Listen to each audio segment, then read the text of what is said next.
Hello दोस्तों, स्वागत है आपका मेरे यूट्यूब चैनल परीक्षा प्लान में। तो कैसे हैं आप लोग? आई होप अच्छे होंगे।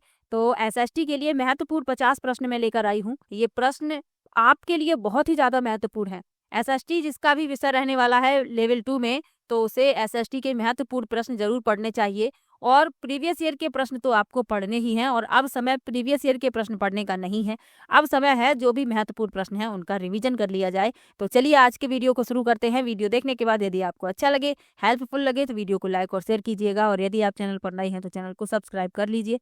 पेपर फर्स्ट के लिए ईवीएस में पढ़ा रही हूँ, महत्वपूर्ण प्रश्न भी करा रही हूँ, और शॉर्ट नोट्स एनसीईआरटी बेस्ड हैं उनसे भी पढ़ा रही हूँ। तो आप लोग यदि पेपर फर्स्ट भी देने वाले हैं तो वो वीडियो भी जरूर देखिएगा। चलिए आज की वीडियो को शुरू करते हैं। पहला प्रश्न दिया गया है, भीमबेटका के पुरा स्थल भारत के किस राज्य में पाए जाते हैं?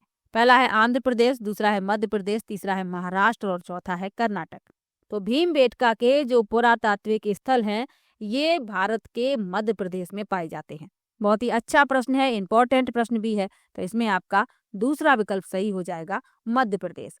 भीमबेटका मध्य भारतीय राज्य मध्य प्रदेश में स्थित एक पुरातात्विक स्थल है। यह राज्य की राजधानी भोपाल से लगभग 45 किलोमीटर दक्षिण पूर्व में रायसेन जिले में स्थित है। यह स्थल अपने शैल आश्रयों और गुफा चित्रों के लिए प्रसिद्ध है, जो भारतीय उपमहाद्वीप में प्रागैतिहासिक मानव सभ्यता के बारे में बहुमूल्य अंतर्दृष्टि प्रदान करते हैं। तो ये आपको याद रखना है। भीमबेटका शैल आश्रयों में हजारों वर्षों से मनुष्यों का निवास रहा है। मानव उपस्थिति के प्रमाण लगभग 30,000 साल पहले पुरापाषाण युग के हैं। तो बी विकल्प इसमें आपका सही हो जाएगा। चलिए आगे बढ़ते हैं। निम्नलिखित में से भारत के किस रेगुलेटिंग एक्ट के तहत सुप्रीम कोर्ट की स्थापना की गई थी? पहला विकल्प है 1784 का रेगुलेटिंग एक्ट, दूसरा है 1793 का रेगुलेटिंग एक्ट, तीसरा है भारत सरकार अधिनियम 1858 और चौथा है 1773 का रेगुलेटिंग एक्ट। तो किस रेगुलेटिंग एक्ट के तहत सुप्रीम कोर्ट की स्थापना की गई? तो 1773 का रेगुलेटिंग एक्ट। डी विकल्प इसमें आपका सही हो जाएगा। 1772 में न्याय की एक नई प्रणाली स्थापित की गई। प्रत्येक जिले में 2 अदालतें होनी थी, एक आपराधिक अदालत यानी फौजदारी अदालत और एक सिविल अदालत यानी दीवानी अदालत। मौलवी और हिंदू पंडितों ने यूरोपीय जिला कलेक्टरों के लिए भारतीय कानूनों की व्याख्या की, जो दीवानी अदालतों की अध्यक्षता करते थे। फौजदारी अदालतें अभी भी काजी और मुफ्ती के अधीन थी, लेकिन कलेक्टरों की निगरानी में थी। अब एक बड़ी समस्या यह थी कि ब्राह्मण पंडितों ने धर्मशास्त्र के विभिन्न विद्यालयों के आधार पर स्थानीय कानूनों की अलग व्याख्याएं दी। एक रूपता लाने के लिए 1775 में 11 पंडितों को हिंदू कानूनों का सारांश संकलित करने के लिए कहा गया था। अब इसमें जो पूछा गया है, इसमें ये पूछा गया है कि किस रेगुलेटिंग एक्ट के तहत सुप्रीम कोर्ट की स्थापना की गई थी। तो 1773 का रेगुलेटिंग एक्ट था। डी विकल्प इसमें सही हो जाएगा। चलिए आगे बढ़ते हैं। पिस्तक का क्या अर्थ है, जो मुगल वास्तुकला का एक महत्वपूर्ण पहलू है? पहला है 40 खंभों का भवन, दूसरा है मेहराबदार प्रवेश द्वार, तीसरा है 8 कमरों से घिरा हुआ केंद्रीय सभा भवन और चौथा है आयताकार अहाते। तो पिस्तक का क्या अर्थ है? पिस्तक का अर्थ है मेहराबदार प्रवेश द्वार। बी विकल्प सही हो जाएगा।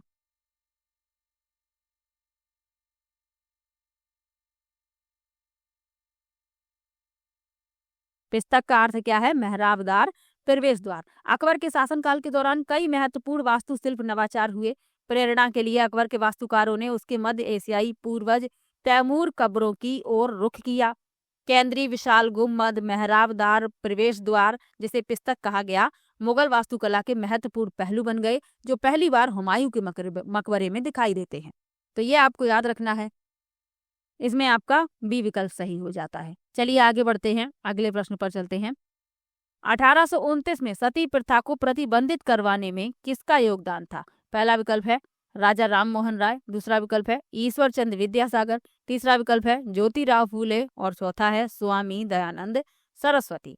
तो 1829 में सती प्रथा को प्रतिबंधित करवाने में योगदान था राजा राम मोहन राय का। पहला विकल्प सही हो जाएगा। राजा राम मोहन राय ने ब्रह्म समाज की स्थापना की थी, ये भी आपको याद रखना है। राजा राम मोहन राय विशेष रूप से विधवाओं के जीवन में आने वाली समस्याओं से प्रभावित थे। उन्होंने सती प्रथा के विरुद्ध अभियान चलाया। राजा राम मोहन राय संस्कृत, फारसी और कई अन्य भारतीय और यूरोपीय भाषाओं के अच्छे जानकार थे। उन्होंने अपने लेखन के माध्यम से यह दिखाने की कोशिश की कि प्राचीन ग्रंथों में विधवाओं को जलाने की प्रथा को कोई मंजूरी नहीं थी। 19वीं सदी की शुरुआत तक ब्रिटिश अधिकारियों ने भी भारतीय परंपराओं और रीति रिवाजों की आलोचना करना शुरू कर दिया था। इसलिए वे राजा राम मोहन राय, जो एक विद्वान व्यक्ति माने जाते थे, की बात सुनने के लिए उत्सुक हुए। 1829 में सती प्रथा पर प्रतिबंध लगा दिया गया। तो ये आपको याद रखना है, सन भी आपको याद रखना है 1829। ये विद्वान थे, तो जो ब्रिटिश अधिकारी थे उन्होंने इनकी बात को सुना, विचार किया इनकी बात पर। फिर 1829 में सती प्रथा को प्रतिबंधित कर दिया गया। तो पहला विकल्प इसमें आपका सही है। चलिए आगे बढ़ते हैं। इन्होंने ब्रह्म समाज की भी स्थापना की थी, तो यह भी याद रखिएगा। अगला प्रश्न है, राष्ट्रवाद के उदय के बारे में निम्नलिखित कथनों को पढ़ें तथा सही विकल्प का चयन करें। लिखा है 1885 में भारतीय राष्ट्रीय कांग्रेस की स्थापना हुई। दूसरा है, अधिकांश शुरुआती राष्ट्रवादी नेता ग्रामीण और अशिक्षित पृष्ठभूमि से थे। तो 1885 में भारतीय राष्ट्रीय कांग्रेस की स्थापना हुई थी, बिल्कुल सही लिखा हुआ है। लेकिन बी क्या कह रहा है कि अधिकांश शुरुआती राष्ट्रवादी नेता ग्रामीण और अशिक्षित पृष्ठभूमि से थे, ये गलत लिखा हुआ है।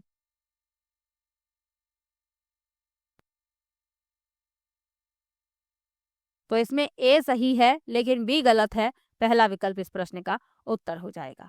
चलिए आगे बढ़ते हैं। आसमान में विभिन्न खगोलीय पिंडों के विषय में दिए गए कथनों में से कौन से कथन सही हैं? पहला है, हम रात में आकाश में असंख्य टिमटिमाते तारों की गर्मी और प्रकाश अनुभव नहीं करते क्योंकि वे बहुत दूर हैं। दूसरा है, अर्सा मेजर नक्षत्र मंडल 7 तारों का समूह है जिसे सप्तऋषि भी कहा जाता है। तीसरा है, ध्रुव तारा अपना स्थान बदलता रहता है। और चौथा है, चंद्रमा अलग अलग समय पर अलग अलग आकार में विभिन्न अवस्थिति में दिखता है। अब इसमें बताना है कौन सा सही है। तो हम रात में आकाश में असंख्य टिमटिमाते तारों की गर्मी और प्रकाश अनुभव नहीं करते। क्यों नहीं करते? क्योंकि ये पृथ्वी से बहुत दूर है। पहला सही लिखा हुआ है। मेजर अर्सा मेजर नक्षत्र मंडल 7 तारों का समूह है जिसे जिसे सप्तऋषि कहा जाता है। तो सप्तऋषि मंडल इसे कहा जाता है, ये बात सही है। अर्सा मेजर या ग्रेट बियर एक तारा मंडल है जिसमें एक प्रसिद्ध तारांकन शामिल है जिसे उत्तरी अमेरिका में बिग डिपर या यूके में पिलो के नाम से भी जाना जाता है। भारत में 7 तारों के इस समूह को सप्तऋषि के नाम से जाना जाता है। तो सही लिखा हुआ है। सी कह रहा है कि ध्रुव तारा अपना स्थान बदलता रहता है, ये गलत है। ध्रुव तारा जो होता है ये आकाश में एक ही स्थान पर ठहरा हुआ प्रतीत होता है जबकि अन्य तारे उसके चारों ओर घूमते हुए प्रतीत होते हैं। तो ये अपना स्थान नहीं बदलता है, ये गलत लिखा हुआ है। और चंद्रमा अलग अलग समय पर अलग अलग आकार में विभिन्न अवस्थिति में दिखता है, ये सही है। अमावस्या के दिन तो चंद्रमा दिखता ही नहीं है और पूर्णिमा के दिन पूर्ण चंद्रमा दिखता है। तो ए, बी और डी इसमें सही है। पहला विकल्प इस प्रश्न का उत्तर हो जाएगा। चलिए आगे बढ़ते हैं, अगले प्रश्न पर चलते हैं। किस प्रकार के वन में नरम काष्ठ वाले वृक्ष जैसे चीड़, देवदार आदि उगते पैदा होते हैं? पहला है शीतोष्ण पर्णपाती वन, दूसरा है शीतोष्ण सदाबहार वन, तीसरा है शंकुधारी वन और चौथा है उष्ण कटिबंधीय पर्णपाती वन। तो पूछा जा रहा है कि किस प्रकार के वन में नरम काष्ठ वाले वृक्ष जैसे चीड़ और देवदार उगते हैं? तो ये होते हैं शंकुधारी वन। सी विकल्प इसमें सही हो जाएगा। शंकुधारी वनों में मुख्य रूप से शंकु बनाने वाले पेड़ होते हैं। ये पेड़ जैसे स्प्रूस, सनोबर, चीड़, देवदार ये नरम लकड़ी के होते हैं और ये ठंडे स्थान पर पाए जाते हैं। बर्फीले मौसम में ये पनपते हैं। तो ये भी आपको याद रखना है। सी विकल्प इसमें आपका सही हो जाएगा। चलिए आगे बढ़ते हैं। मानसून पवने हैं। पहला है ग्रही पवने, दूसरा है मौसमी पवने, तीसरा है स्थायी पवने और चौथा है स्थानीय पवने। तो मानसून पवने जो है ये मौसमी पवने हैं। बी विकल्प सही हो जाएगा। मानसूनी पवने मौसमी पवने होती हैं जिनके अभिलक्षण उनकी दिशा में नाटकीय मौसमी उलटफेर होते हैं। तो ये आपको याद रखना है। सामान्यतः मानसूनी पवने गर्मियों में समुद्र से जमीन की ओर और सर्दियों में जमीन से समुद्र की ओर बहती हैं। तो ये भी याद रखिएगा साथ में। बी विकल्प इसमें आपका सही हो जाएगा। चलिए आगे बढ़ते हैं। निम्नलिखित में से कौन सा मिलान वायुमंडल की परतों के विषय में सही है? इसमें मिलान करना है, लिखा है बहिर्मंडल। तो बहिर्मंडल जो है ये सबसे ऊपर की परत है, दूसरे से मिला देंगे। क्षोभ मंडल जो है सबसे नीचे की परत है, इसमें मौसम संबंधी सभी घटनाएं संपन्न होती हैं। समताप मंडल जो है इसमें ओजोन गैस होती है और ये वायुयान उड़ाने के लिए आदर्श परत है। और बाह्य मंडल तो रेडियो तरंगों के प्रसारण में सहायक होती है। तो ए का दूसरा, बी का तीसरा, सी का चौथा और डी का पहला यानी डी विकल्प इसमें आपका उत्तर हो जाएगा। चलिए आगे बढ़ते हैं। क्षेत्रों एवं इन क्षेत्रों में परिवहन के लिए उपयोग होने वाले पशुओं का सुमेल कीजिए, सही विकल्प का चयन कीजिए। लिखा है एंडीज पर्वत। तो एंडीज पर्वत में लामा प्रयोग किए जाते हैं, तीसरे से मिला देंगे। तिब्बत में याक, चौथे से मिला देंगे। भारतीय मरुस्थल में ऊंट और बैल, और भारतीय पहाड़ में खच्चर और गधे। यानी ए का तीसरा है, बी का चौथा है, सी का पहला है और डी का दूसरा है, यानी ए विकल्प इसमें आपका उत्तर हो जाएगा। चलिए आगे बढ़ते हैं।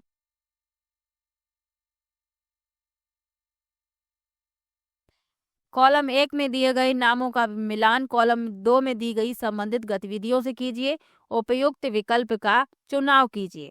लिखा है सेरीकल्चर। तो सेरीकल्चर किससे संबंधित है? ये रेशम के कीटों के पालन से संबंधित है, चौथे से मिला देंगे।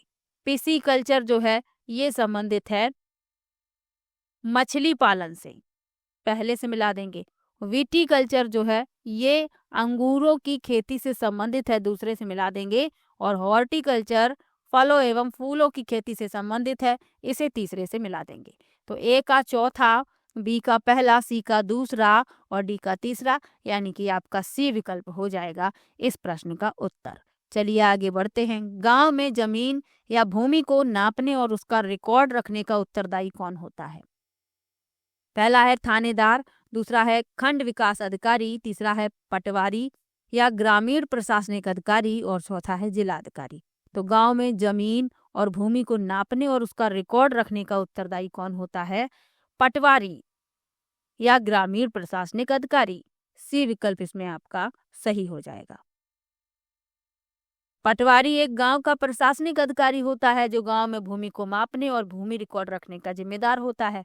वे किसानों से भू राजस्व और सिंचाई बकाया वसूलने के लिए भी जिम्मेदार होते हैं। चलिए आगे बढ़ते हैं, अगले प्रश्न पर चलते हैं। विपक्ष किस प्रकार सरकार की जवाबदेही को सुनिश्चित करता है? पहला है सरकार की नीतियों व कार्यक्रमों की रचनात्मक आलोचना द्वारा, दूसरा है जनमानस की राय को व्यक्त करके, तीसरा है सत्ताधारी दल की निरंकुशताओं पर रोक लगाकर और चौथा है संसद में बाधाएं डालकर।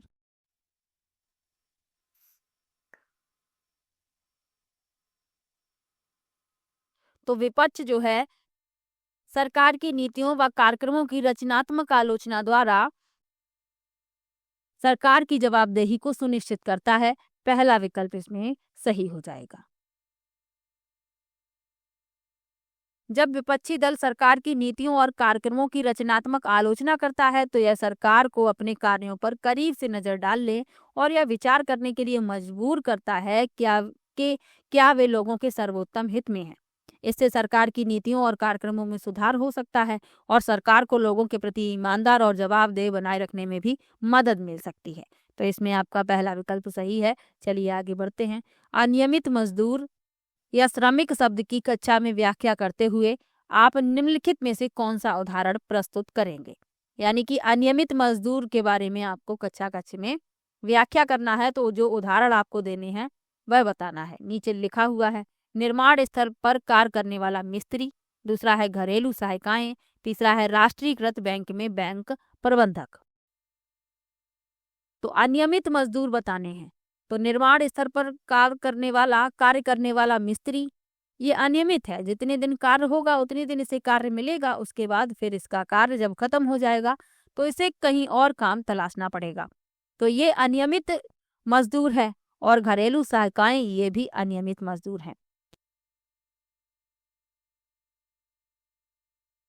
तो इसमें ए और बी सही है। राष्ट्रीयकृत बैंक में बैंक प्रबंधक तो ये नियमित होते हैं, तो ये अनियमित मजदूर के अंतर्गत नहीं आएंगे। ए और बी इसमें सही है, पहला विकल्प सही हो जाएगा। चलिए आगे बढ़ते हैं। निम्नलिखित कथनों को पढ़िए तथा सही विकल्प का चयन कीजिए।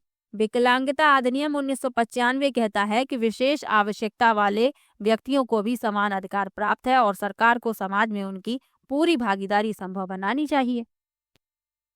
बी में लिखा है, इस अनुच्छेद के अंतर्गत सरकार को विशेष आवश्यकताओं वाले बच्चों को विशेष विद्यालयों में पृथकृत या अलग करना होगा। तो इसमें सिर्फ ए सही है। विकलांगता अधिनियम 1995 जिसे विकलांग व्यक्ति समान अवसर अधिकारों की सुरक्षा और पूर्ण भागीदारी अधिनियम 1995 के रूप में भी जाना जाता है, एक भारतीय कानून है जो विकलांग व्यक्तियों के अधिकारों की रक्षा करने और समाज में उनके लिए समान अवसर सुनिश्चित करने का प्रयास करता है।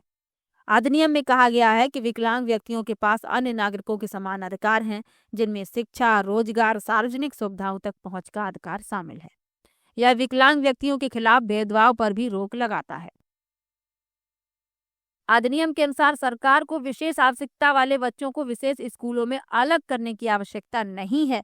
तो इसीलिए बी गलत है, क्योंकि बी कह रहा है कि इन बच्चों को अलग विद्यालय में इनकी व्यवस्था की जाए, जबकि इस अधिनियम में ऐसा करने के लिए नहीं कहा गया। तो सिर्फ ए सही है, इसमें पहला विकल्प इस प्रश्न का उत्तर हो जाएगा। चलिए आगे बढ़ते हैं। अगर एक व्यक्ति को अस्पताल में चिकित्सा उपचार मना कर दिया जाता है तो यह उसके कौन से अधिकार का प्रत्यक्ष रूप से उल्लंघन है? पहला है स्वास्थ्य का अधिकार, दूसरा है सूचना का अधिकार, तीसरा है चिकित्सा उपचार का अधिकार और चौथा है जीवन का अधिकार। तो यदि किसी व्यक्ति को अस्पताल में चिकित्सा उपचार से वंचित किया जाता है तो यह जीवन के अधिकार का स्पष्ट उल्लंघन है। डी विकल्प इसमें सही हो जाएगा। जीवन का अधिकार एक मौलिक अधिकार है जो कई अंतर्राष्ट्रीय और राष्ट्रीय कानूनों में निहित है। यह गारंटी देता है कि प्रत्येक व्यक्ति को जीने का और मनमानी हत्या से मुक्त होने का अधिकार है। जीवन के अधिकार में आवश्यक चिकित्सा उपचार तक पहुंच का अधिकार शामिल है। तो ये आपको याद रखना है। डी विकल्प इसमें सही है। चलिए आगे बढ़ते हैं। किस मामले या मुकदमे में भारत के सर्वोच्च न्यायालय ने कहा कि जीवन का अधिकार संविधान के अनुच्छेद 21 के अंतर्गत एक मौलिक अधिकार है? इसमें प्रदूषण मुक्त वायु और पानी का अधिकार भी शामिल है। पहला है MC मेहता बनाम भारतीय संघ, दूसरा है सुभाष कुमार बनाम बिहार राज्य, तीसरा है समित मेहता बनाम भारतीय संघ और चौथा है यमुना फ्लड प्लान पर आर्ट ऑफ लिविंग मुकदमा या मामला। तो इसमें जो आपका विकल्प सही है वह है बी विकल्प, सुभाष कुमार बनाम बिहार राज्य। सुभाष कुमार बनाम बिहार राज्य मामले में भारत के सर्वोच्च न्यायालय ने कहा कि जीवन का अधिकार संविधान के अनुच्छेद 21 के तहत एक मौलिक अधिकार है और इसमें जीवन के पूर्ण आनंद के लिए प्रदूषण मुक्त जल और वायु का अधिकार शामिल है। चलिए आगे बढ़ते हैं। विपक्ष किस प्रकार सरकार की जवाबदेही को सुनिश्चित करता है? तो सरकार की नीतियों व कार्यक्रमों की रचनात्मक आलोचना द्वारा। प्रश्न हो गया है रिपीट। चलिए आगे बढ़ते हैं।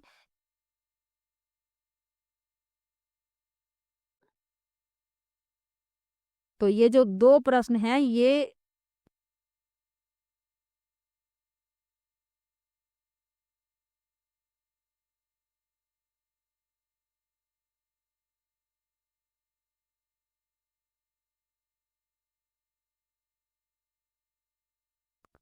अगला प्रश्न है, विपक्ष किस प्रकार सरकार की जवाबदेही को सुनिश्चित करता है? तो ये प्रश्न जो है रिपीट हो गया है, पहला विकल्प सही है। चलिए आगे बढ़ते हैं।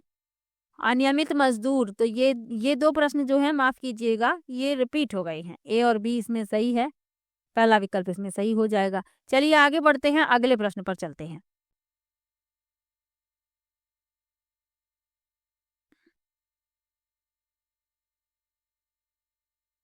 अगला प्रश्न दिया गया है, निम्न शुरुआती नगरों में से किस स्थान से कपड़े के टुकड़ों के अवशेष चांदी के एक फूलदान के ढक्कन से चिपके हुए मिले? पहला है मोहनजोदड़ो, दूसरा है हड़प्पा, तीसरा है लोथल और चौथा है कालीबंगा। तो शुरुआती नगरों में किस स्थान के कपड़े के टुकड़ों के अवशेष मिले हैं चांदी के एक फूलदान के ढक्कन से चिपके हुए? तो वह है मोहनजोदड़ो, पहला विकल्प इसमें सही हो जाएगा। चलिए आगे बढ़ते हैं, अगले प्रश्न पर चलते हैं। आधुनिक भारत की लिपियां जैसे देवनागरी, बंगाली और तमिल का विकास लिपि से हुआ है। पहला विकल्प है संस्कृत, दूसरा है प्राकृत, तीसरा है लैटिन और चौथा है ब्राह्मी। तो आधुनिक भारत की लिपियां जैसे देवनागरी, बंगाली और तमिल का विकास हुआ है ब्राह्मी लिपि से। डी विकल्प इसमें आपका सही हो जाएगा। ब्राह्मी जो है एक प्राचीन लेखन प्रणाली है जिसके बारे में माना जाता है कि इसकी उत्पत्ति 3री शताब्दी ईसा पूर्व के दौरान भारत में हुई थी। प्रारंभ में इसका उपयोग प्राकृत लिखने के लिए किया जाता था, जो इंडो आर्यन भाषाओं का प्रारंभिक रूप था। चलिए आगे बढ़ते हैं, अगले प्रश्न पर चलते हैं। निम्नलिखित दिल्ली के सुल्तानों को कालक्रमानुसार कालानुक्रमिक क्रम में व्यवस्थित करें। पहला विकल्प है गयासुद्दीन बलबन, यानी ये सुल्तान लिखे हुए हैं, विकल्प नीचे हैं। दूसरा है खिज्र खान, तीसरा है फिरोज शाह तुगलक और चौथा है अलाउद्दीन खलजी।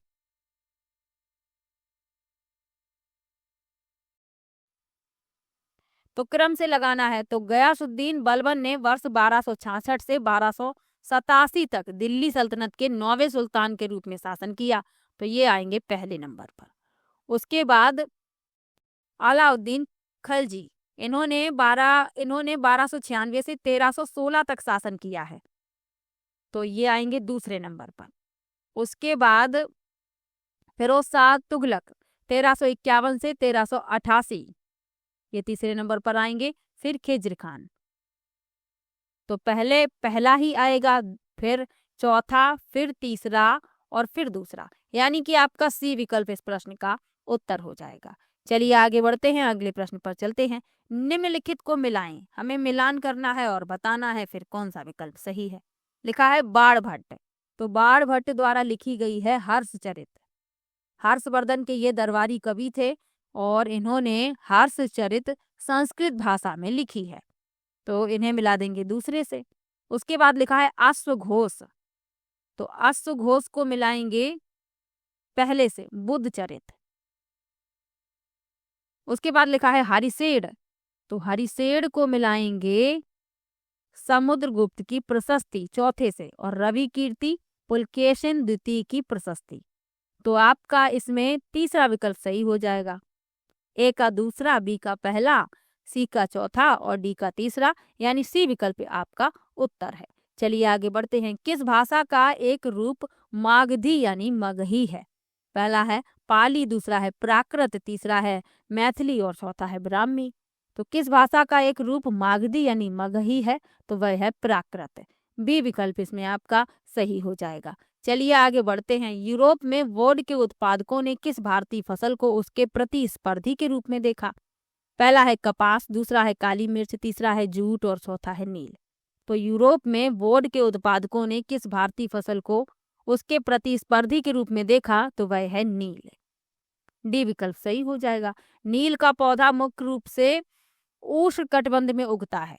13वीं शताब्दी तक भारतीय नील का उपयोग इटली, फ्रांस और ब्रिटेन में वस्त्र निर्माताओं द्वारा कपड़ा रंगने के लिए किया जाने लगा था।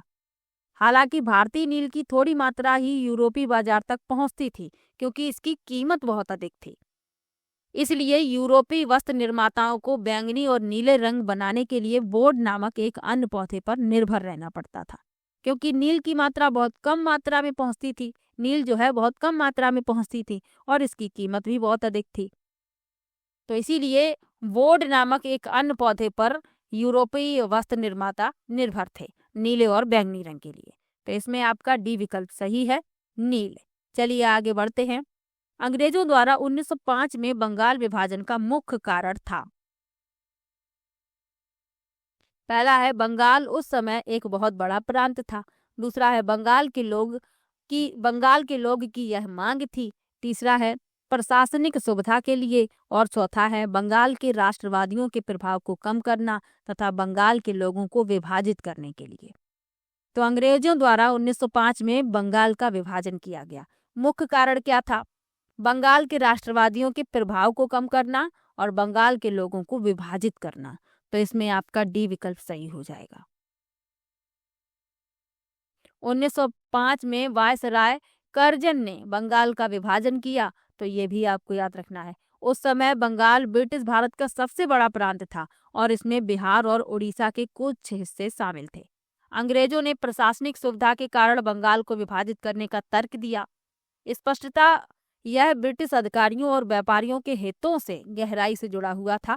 फिर भी सरकार ने प्रांत से गैर बंगाली क्षेत्रों को हटाने के बजाय पूर्वी बंगाल को अलग कर दिया और इसे असम में मिला दिया, क्योंकि इनका जो उद्देश्य था वह बंगाल के लोगों को विभाजित करने का था। बंगाल के विभाजन ने पूरे भारत में लोगों को क्रोधित कर दिया। कांग्रेस के सभी वर्गों ने, जैसे नरमपंथी और कट्टरपंथी जो वर्ग थे, उन्होंने इसका विरोध किया। सार्वजनिक बैठकें, प्रदर्शन आयोजित किए गए, सामूहिक विरोध के नए तरीके विकसित किए गए। जो संघर्ष सामने आया उसे स्वदेशी आंदोलन के रूप में जाना गया। यह बंगाल में सबसे मजबूत था, तो ये भी आपको याद रखना है। और आंध्र के डेल्टा में इसे वंदे मातरम आंदोलन के रूप में जाना गया, तो ये भी आपको याद रखना है। चलिए आगे बढ़ते हैं। श्री नारायण गुरु ने जाति समानता आंदोलन की शुरुआत की।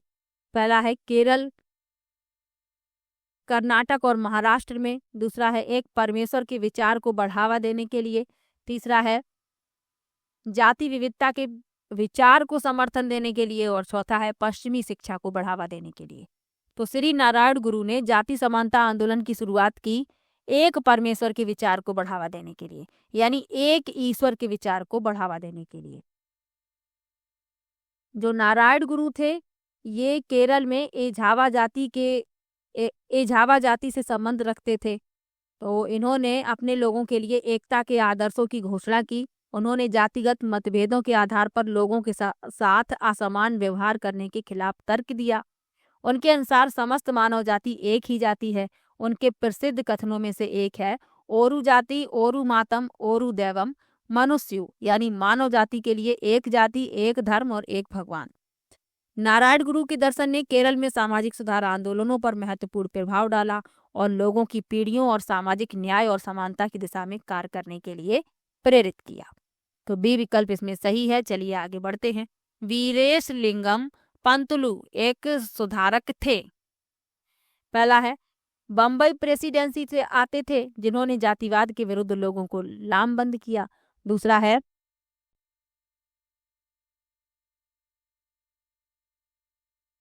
मद्रास प्रेसिडेंसी के तेलुगु भाषी इलाके से आते थे, जिन्होंने विधवा विवाह के लिए अभियान चलाया। तीसरा है जिन्होंने आर्य समाज की स्थापना की। और चौथा है जिन्होंने ब्रह्मो समाज की स्थापना की।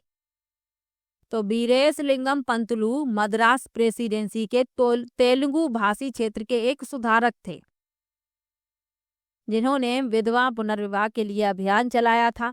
बी विकल्प इसमें आपका सही हो जाएगा। उन्होंने महिलाओं के अधिकारों की वकालत करने में महत्वपूर्ण भूमिका निभाई, विशेष रूप से विधवा पुनर्विवाह के लिए अभियान चलाया।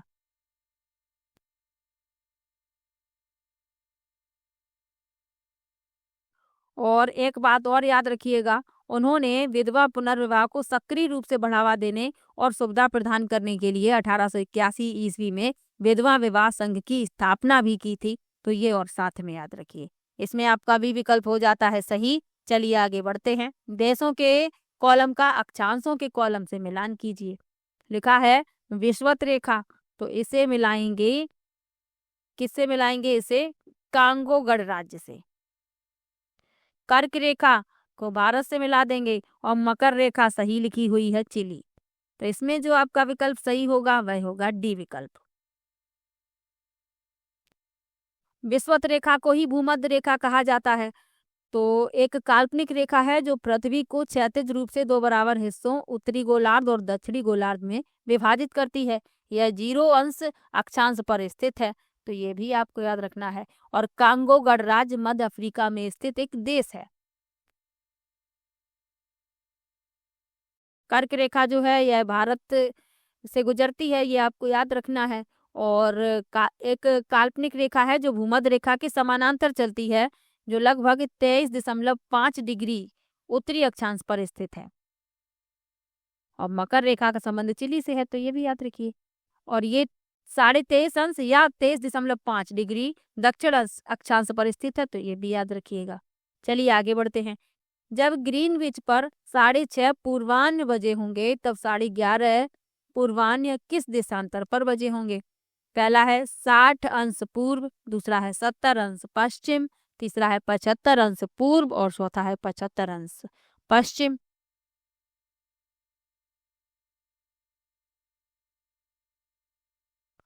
तो इसमें जो आपका विकल्प सही होगा वह होगा सी विकल्प 75 अंश पूर्व। चलिए आगे बढ़ते हैं, अगले प्रश्न पर चलते हैं। निम्न में से कौन सा अन्यों से भिन्न है? लिखा है सवाना, दूसरा है कंपोस्ट, तीसरा है लानोस और चौथा है प्रेयरी।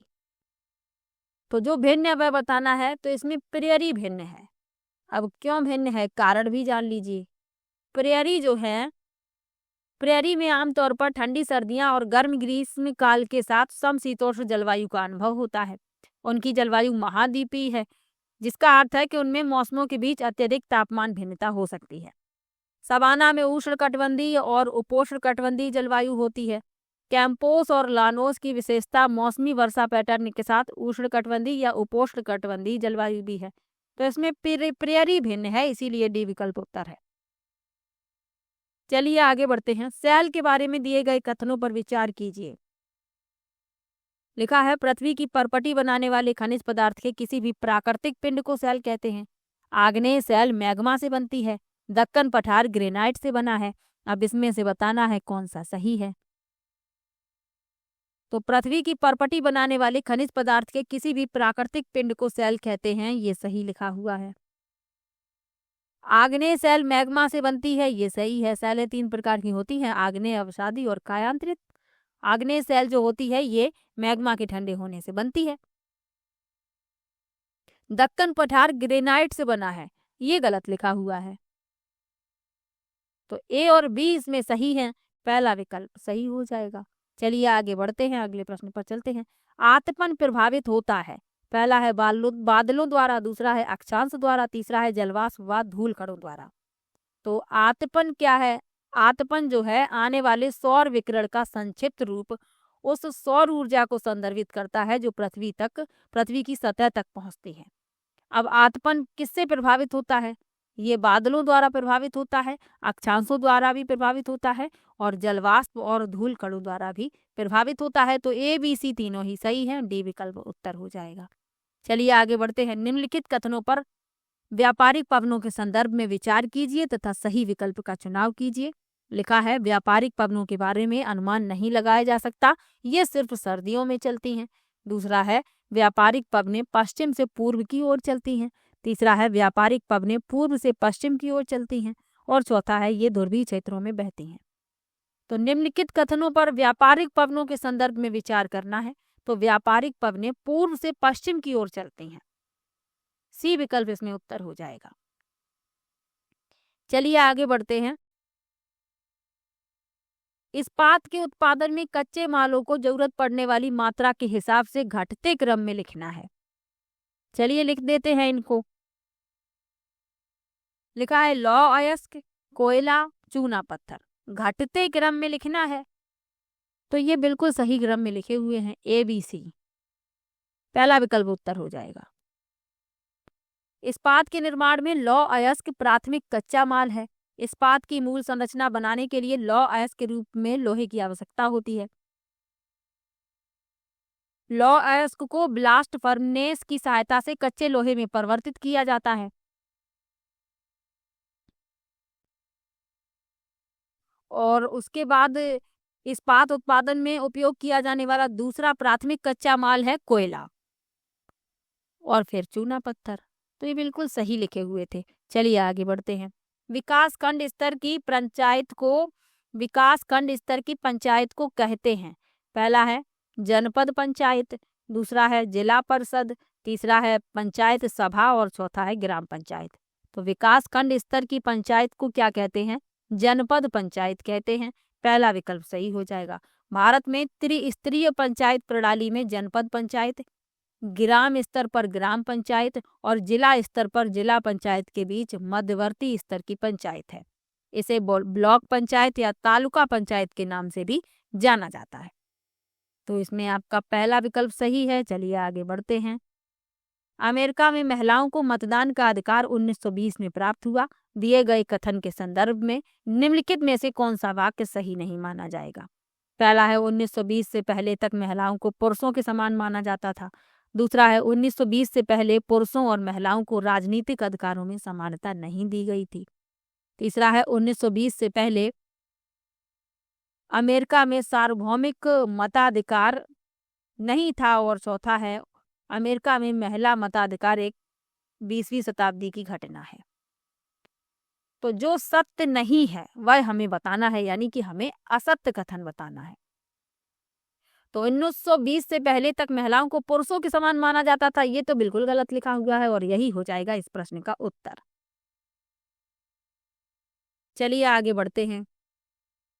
1990 के दशक में मध्य प्रदेश में तवा मत्स्य संघ द्वारा संचालित संघर्ष निम्नलिखित में से किस अधिकार को सुनिश्चित करने के लिए चलाया गया था? पहला है जीविका का अधिकार, दूसरा है सूचना का अधिकार, तीसरा है भूमि का अधिकार और चौथा है वन उत्पाद का अधिकार।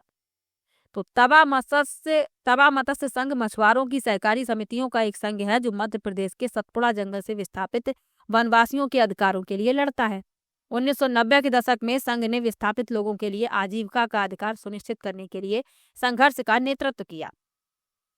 तवा बांध 1950 और 1960 के दशक में बनाया गया था और इससे जंगल और कृषि भूमि के बड़े क्षेत्रों में बाढ़ आ गई थी। विस्थापित लोगों को कोई मुआवजा नहीं दिया गया था और उन्हें उनके हाल पर छोड़ दिया गया था।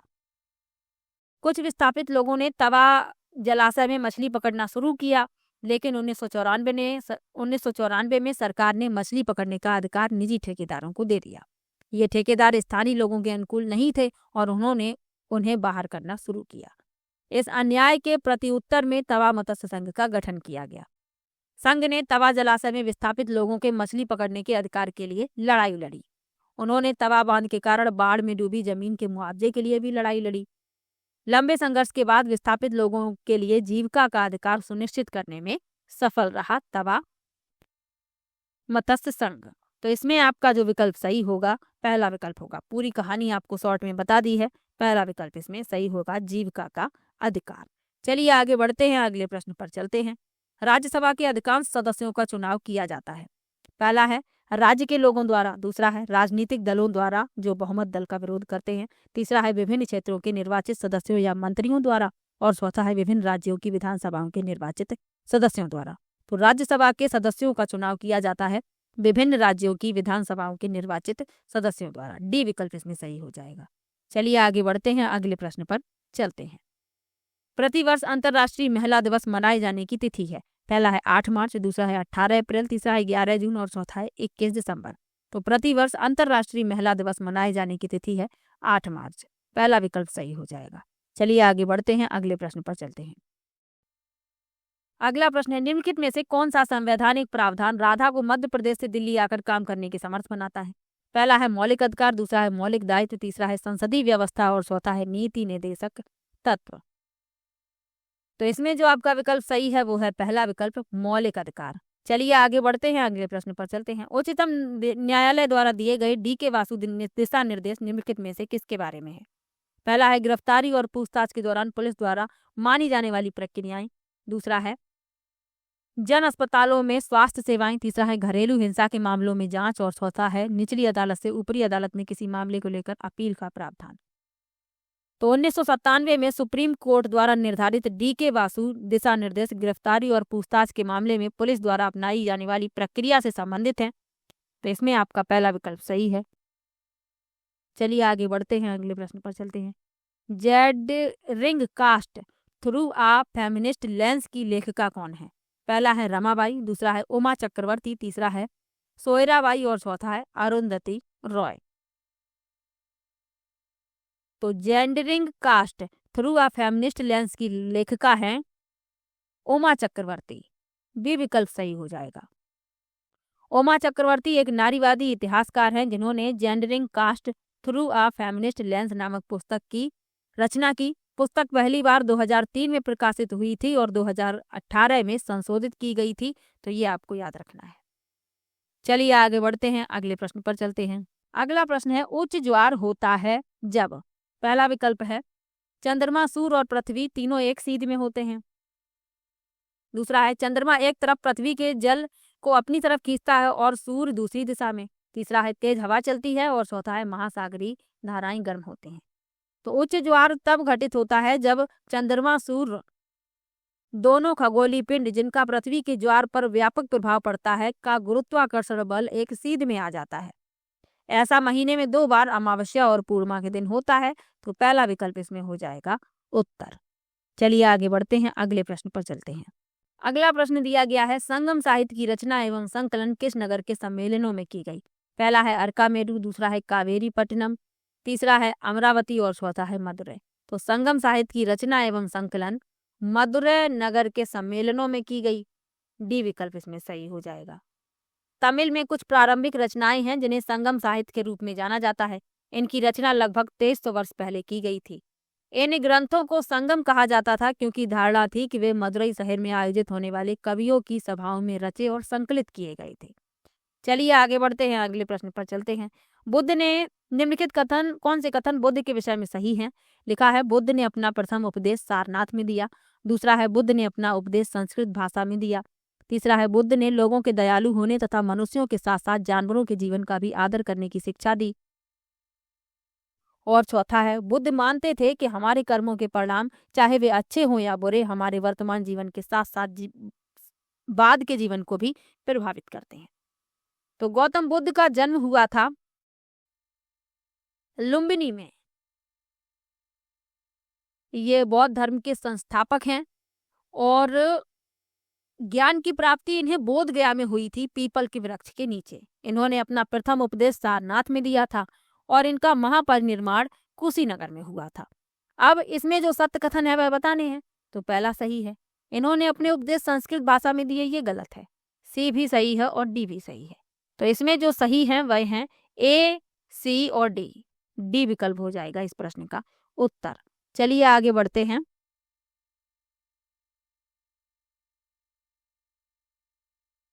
इन्होंने अपने उपदेश प्राकृत भाषा में दिए, ये भी याद रखिएगा, संस्कृत में नहीं दिए।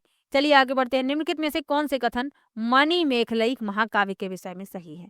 पहला है, ये तमिल में लिखा गया था। दूसरा है, यह सत्यनार नामक कवि द्वारा लिखा गया था। तीसरा है, उसमें कोवलन तथा माधवी की बेटी की कहानी है। और चौथा है, यह 2500 वर्ष पूर्व लिखा गया था। तो मणिमेखलाई एक महाकाव्य कविता है जो तमिल भाषा में लिखी गई है। तो पहला हो गया सही। और यह तमिल साहित्य की उल्लेखनीय कृतियों में से एक है। मणिमेखलाई की रचना कवि सत्यनार ने की। तो ये सही है। और इसमें कोवलन और माधवी की बेटी की कहानी है, ये भी सही है। लेकिन इसकी रचना 2500 वर्ष पूर्व की गई, ये गलत है क्योंकि मणिमेखलाई की रचना लगभग 1400 वर्ष पूर्व हुई। तो इसमें डी गलत है, ए बी सी सही है। पहला विकल्प हो जाएगा इस प्रश्न का उत्तर। चलिए आगे बढ़ते हैं। अहोम लोग वर्तमान समय के से आकर ब्रह्मपुत्र घाटी में बसे। पहला है बांग्लादेश, दूसरा है म्यांमार, तीसरा है लाओस और चौथा है कंबोडिया। तो 13वीं शताब्दी में अहोम वर्तमान म्यांमार से ब्रह्मपुत्र घाटी में चले गए। तो इसमें आपका विकल्प सही होगा, बी विकल्प म्यांमार। चलिए आगे बढ़ते हैं। प्रचारकों ने सेरमपुर में एक मिशन खोला। उस समय यह क्षेत्र निम्नलिखित में से किस कंपनी के अधीन था? पहला है डैनिश ईस्ट इंडिया कंपनी, दूसरा है ब्रिटिश ईस्ट इंडिया कंपनी, तीसरा है फ्रेंच ईस्ट इंडिया कंपनी और चौथा है पुर्तगीज ईस्ट इंडिया कंपनी। तो प्रचारकों ने सेरमपुर में एक मिशन खोला। उस समय यह क्षेत्र अधीन था डैनिश ईस्ट इंडिया कंपनी के। पहला विकल्प सही हो जाएगा। चलिए आगे बढ़ते हैं। औपनिवेशिक काल में अंग्रेजों का आदिवासियों की तरफ व्यवहार ऐसा था कि पहला है, उनका जीवन उपनिवेश से पहले जैसा था वैसा ही चलता रहा। दूसरा है, आदिवासी मुखियाओं ने अपने क्षेत्रों में प्रशासनिक अधिकार बनाए रखा। तीसरा है, आदिवासी मुखियाओं ने गांव के समूहों पर मालिकाना अधिकार बनाए रखा। और चौथा है, वन उत्पाद पर अधिकार आदिवासी लोगों के पास ही रही। तो औपनिवेशिक काल में अंग्रेजों का आदिवासियों की तरफ व्यवहार ऐसा था कि आदिवासी मुखियाओं ने गांव के समूहों पर मालिकाना अधिकार बनाए रखा था। सी विकल्प सही हो जाएगा।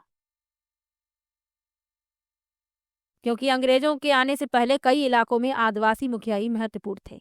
उन्होंने एक निश्चित मात्रा में आर्थिक शक्ति प्राप्त की थी और उन्हें अपने क्षेत्रों का प्रशासन और नियंत्रण करने का अधिकार था। चलिए आगे बढ़ते हैं। मैंने 50 प्रश्न के लिए कहा है, लेकिन 2 प्रश्न रिपीट हो गए थे, इसलिए मैं 52 प्रश्न लूंगी, यानी कुल मैं 50 प्रश्न ही करवाऊंगी। 2 प्रश्न रिपीट हो गए थे, इसलिए 52 नंबर जो है 52 है, लेकिन प्रश्न 50 ही है। तो कॉलम 1 और कॉलम 2 का करना है मिलान। चलिए मिलाते हैं। लिखा है कलकत्ता मदरसा, तो इसकी स्थापना कब की गई? इसकी की गई 1781 में। फिर लिखा है बनारस संस्कृत कॉलेज 1791 में। अंग्रेजी शिक्षा अधिनियम 1835 और वुड्स डिस्पैच 1854। तो इसमें जो आपका विकल्प सही है, दूसरा विकल्प इसमें आपका उत्तर हो जाएगा। चलिए आगे बढ़ते हैं। गुलामगिरी एक पुस्तक जिसका अर्थ है गुलामी, किसने लिखी? सही उत्तर चुने। पहला है महात्मा गांधी, दूसरा है BR अम्बेडकर, तीसरा है ज्योतिराव फूले और चौथा है राजा राममोहन राय। तो 1873 में ज्योतिराव फूले ने गुलामगिरी नाम से एक पुस्तक लिखी जिसका अर्थ है गुलामी। इससे कुछ 10 वर्ष पहले अमेरिकी गृह युद्ध लड़ा गया था, जिससे अमेरिका में गुलामी का अंत हुआ। ज्योतिराव फूले ने अपनी पुस्तक उन सभी अमेरिकियों को समर्पित की जिन्होंने गुलामों को मुक्त करने के लिए लड़ाई लड़ी थी। तो इसमें आपका सी विकल्प सही हो जाएगा, ज्योतिराव फूले। तो मैंने कुल आज 50 प्रश्न लिए हैं और 50 प्रश्न महत्वपूर्ण हैं।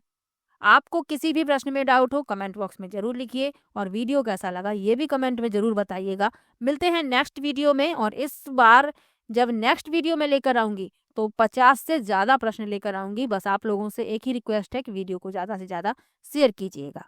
चलिए मिलते हैं नेक्स्ट वीडियो में, तब तक के लिए बाय बाय।